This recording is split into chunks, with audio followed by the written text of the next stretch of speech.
వారాహిదేవి అనగానే ఉగ్ర రూపం. చాలా డౌట్స్ వచ్చేస్తాయిగా. మరి ఆ డౌట్స్ అంతా ఏంటి? అమ్మవారిని ఎలా ఆహ్వానించాలి? అమ్మవారు ఏ రూపంలో ఉంటారు? ఉగ్రంగా ఉంటారా? ప్రేమగా ఉంటారా? అమ్మవారికి పూజ ఎలా చేయాలి? ఏం నైవేద్యం పెట్టాలి? వెజ్ పెట్టాలా? నాన్ వెజ్ పెట్టాలా? అమ్మవారిని పూజిస్తే మాకేదన్నా కీడు జరుగుతుందా? ఈ డౌట్స్ అన్నిటికీ ఒకటే ఆన్సర్. ఈ వీడియోని పూర్తిగా చివరి వరకు చూడండి. ఆషాఢ మాస శుక్లపక్ష పాడ్యమి నుంచి నవమి వరకు జరుగుతున్న రోజులను ఆషాఢ నవరాత్రులు, వారాహి నవరాత్రులు అని పేర్కొన్నారు. వారాహి నవరాత్రులు ఆల్రెడీ మన ఛానల్ సభ్యులు చాలా మంది చేస్తున్నారు. దానికి ప్రూఫ్సే మీకు వెనకాల వస్తున్న వీడియోస్. ప్రతి ఒక్కరూ చాలా భక్తి శ్రద్ధలతో అమ్మవారిని పూజిస్తున్నారు. కానీ ఫస్ట్ జాయిన్ అయ్యేటప్పుడు చాలా డౌట్స్ ఉన్నాయి. అమ్మవారు ఉగ్రదేవత కదా, జాయిన్ అవ్వచ్చా? మన ఇంట్లో అమ్మవారిని స్థాపన చేయొచ్చా? ఉగ్రదేవతను మనము పూజ చేయొచ్చా అని చాలా డౌట్స్తో స్టార్ట్ చేశారు ఫస్ట్ డే. కానీ ఇవాళ చాలా సంతోషంగా అమ్మవారు ప్రతి క్షణం వాళ్ళ చెయ్యి పట్టుకొని ఉందని, వాళ్ళ ఇంట్లోనే ఉందని, వారు పెడుతున్న నైవేద్యం స్వీకరిస్తున్నారని చాలా అద్భుతంగా వీడియోస్ తీసి పంపించారండి. ఇది ఎవరో చేసింది కాదు, నిజంగానే మీరు భక్తితో అమ్మవారిని పిలిస్తే, అమ్మ అని పిలిస్తే ఖచ్చితంగా అమ్మ భక్తితో మన ముందుకి వస్తుంది. డీప్గా వెళ్ళాలి అంటే వారాహిదేవి పూజలు ఈ ఆషాఢ మాసంలోనే కాకుండా ప్రతిరోజు కూడా మనము పూజ చేసుకోవచ్చు. అమ్మవారిని సాత్విక రూపంలో మన గృహంలోకి ఆహ్వానించి సాత్విక ఆహారాన్ని నైవేద్యంగా సమర్పణ చేసి అమ్మవారిని మనము పూజ చేయొచ్చు. ఈ అమ్మవారు ఎవరు? ఈ అమ్మవారిని పూజ చేయడం వల్ల వచ్చే లాభాలు ఏంటి అనేది మీ అందరికీ తెలిసిందే. కానీ నా మాటలో కూడా చిన్న విషయంగా వినండి. ఈమె భూదేవి రూపం, లలితాదేవి యొక్క దండిని దేవత. ఈమె లలితాదేవి యొక్క అన్ని ఆయుధాలకు ఈమె దండిని దేవత. లలితాదేవిని ముందు మనము ప్రసన్నం చేసుకోవాలంటే, తల్లిని ప్రసన్నం చేసుకోవాలంటే బిడ్డను ఎలా ప్రసన్నం చేసుకోవాలా, మినిస్టర్స్ దగ్గరికి వెళ్ళాలంటే పిఎస్ని ఎలా ప్రసన్నం చేసుకోవాలో, అలాగా అమ్మవారిని ప్రసన్నం చేసుకోవాలంటే ముందు మనం పూజ చేయాల్సింది వారాహి దేవతకి. ఈ వారాహి దేవి చాలా ప్రేమ స్వభావులు. ఈమె దండిని దేవత. ఎక్కడైనా శిక్షణ జరుగుతోంది అని చిన్న అనుమానం వచ్చినా, తప్పుడు దారిలో వెళ్తున్నారు ఆమెను పూజించే వాళ్ళు అని చిన్న అనుమానం వచ్చినా ఆమె దగ్గర ఉన్న దండి కర్రతో ఖచ్చితంగా టప్పని కొడుతుంది. అలాగే ఈమె రక్షణా దేవత. తప్పు చేసే వాళ్ళని శిక్షిస్తుంది. అలానే మంచిని పోగు చేసుకొని మంచిని అందరికీ చెప్పే వాళ్ళకి రక్షిస్తుంది. ఈమెను ముఖ్యంగా పూజించే వాళ్ళకి అవమానాన్ని ఎదిరించే శక్తిని ఇస్తుంది. ఎవరైనా మనల్ని అవమానపరచాలనుకుంటే ముందు అవమానపరిచే వాళ్ళలో ఉన్న చెడుని కట్ చేసేస్తుంది. అలానే అవమానాల్ని ఎదుర్కొని ముందు అడుగు వేసే శక్తిని మనకిస్తుంది. మనల్ని అమ్మవారు రక్షిస్తుంది. ముఖ్యంగా పాడి పంటలు పొలాల దగ్గర వారాహిదేవి విగ్రహాలు పూర్వం ఎప్పుడో ప్రతిష్ఠించారు. ఈరోజు కొత్తగా ప్రతిష్ఠించలేదు, ఎప్పుడో ప్రతిష్ఠించారు. ఎందుకంటే అమ్మవారు వ్యవసాయాన్ని కాపాడుతారు, పొలాలని కాపాడుతారు. పాడి పంటలు, మంచి మనసుతో వేసే పాడి పంటలను అమ్మవారు పుష్కలంగా పెరగడానికి అమ్మవారి సహాయం అమ్మవారు చేస్తారు. ఈమె ఇన్ని రోజులు గుప్త దేవతగా ఉండింది. ఇప్పుడే ఎందుకు బయట వచ్చింది? కలి ప్రపంచం. కలి రోజుకి తన యొక్క శక్తితో అందరినీ ఇబ్బంది పెడుతూనే ఉన్నారు. ప్రతి ఒక్కరిలోనూ మంచి కన్నా ఎక్కువ చెడుని తీసేసుకొని వస్తున్నారు. కాబట్టి ఇప్పుడు కూడా తల్లి అన్నది రాకపోతే చెడు ఎక్కువైపోయి మనమంతా పాడైపోతాం కదా. అందుకనేసి గుప్త దేవతలందరూ బయట వచ్చారు. మనకు వారు చేసే మంచిని మనకు చూపిస్తూ వారు మనల్ని ఎలా సహాయం చేయగలరు మనకు అన్నది కూడా మనకు చూపిస్తున్నారు. కాబట్టి అందరూ దయచేసి వారాహి దేవిని ఇంట్లో మనస్ఫూర్తిగా పూజ చేసుకోవచ్చు. ఈమె వాహనం దున్నపోతు. ఉగ్రంగా కనిపించే ఈమె చాలా చల్లని తల్లి.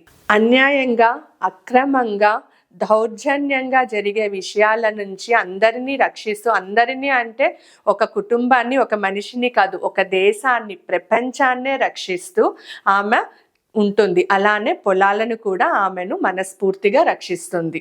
అమ్మవారికి ప్రత్యేక రథం ఉంది. దాని పేరే కిరిచక్రం. కిరిచక్రం వినగానే మీ అందరికీ లలితా సహస్రనామం చదివే ప్రతి ఒక్కరికి ఈ లైన్ గుర్తు రావాలి.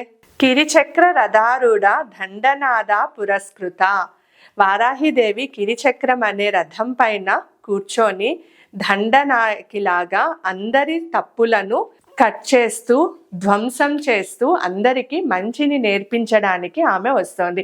ఈ కిరిచక్రాన్ని లాగుతున్నది ఎవరు? 1000 వరాహాలు. 1 కాదు 2 కాదు 1000 వరాహాలు లాగుతున్నాయి ఈ కిరిచక్రాన్ని. అంటే అమ్మవారి శక్తి ఎంత ఉందో చిన్నగా ఒక్కసారి ఆలోచించండి. అమ్మవారి రథానికి ఉన్న రథ సారథి పేరు స్తంభినీ దేవి. స్తంభినీ దేవి అనగానే మీకు గుర్తొస్తోందా వారాహిదేవి మూలమంత్రం? స్తంభే స్తంభిని నమః. గుర్తొచ్చిందా? ఈమె రథంలో వారాహిదేవి, స్తంభినీదేవి, వరాహాలే కాకుండా దేవతా గణాలందరూ కూడా కొలువై ఉంటారు. ముఖ్యంగా ధన్వంతరి, అలానే అశ్విని దేవతలు కొలువై ఉంటారు. అశ్విని దేవతలు ఏం చేస్తారు? మనం ఏమి చెప్పినా తదాస్తు అంటారు. ఆ తదాస్తు అనగానే మనం చెప్పినవి మంచైనా కానీ చెడైనా కానీ వారు తదాస్తు అంటే జరిగిపోతుంది. మరి వారాహిదేవిని పూజిస్తే మీరు మనసులో మనస్ఫూర్తిగా మంచి కోరికను కోరుకుంటే ఎక్కడైనా జరగకుండా ఉందా? ధన్వంతరి అమ్మవారు ఆరోగ్యాన్ని కూడా ప్రసాదిస్తారు కదా. మరి ధన్వంతరి స్వామి ఏం ప్రసాదిస్తారు? సంపూర్ణ ఆరోగ్యాన్ని ఇస్తారు. అమ్మవారిని పూజ చేయడం వల్ల మీ మనసులో మంచి కోరికలు అన్నీ తీరిపోతుంది. అలానే మీకు సంపూర్ణ ఆరోగ్యం కూడా చేకూరుతుంది. మరి అమ్మవారి పూజ ఎప్పుడు చేయాలి? అమ్మవారి పూజ చేయడానికి సూర్యోదయానికి ముందు చేయాలి లేదా సూర్యాస్తమం అయిన తరువాత చెయ్యాలి. వారాహిదేవి మనకు 8 దిక్కులు ఉన్నాయి కదా, అందులో ఉత్తర దిక్కుకి అది దేవత. ఇందాకే చెప్పుకున్నాం అమ్మవారిని పూజ చేస్తే ఏమేమి ఉపయోగాలు ఉంటుంది అని. అలానే ఇంకా ఏమున్నాయి? ఆస్తి తగాదాలు దూరం అవుతుంది, శత్రు బాధ నివారణ జరుగుతుంది, ఆరోగ్యం సంపూర్ణంగా ఉంటుంది, వ్యవసాయం బాగా జరుగుతుంది.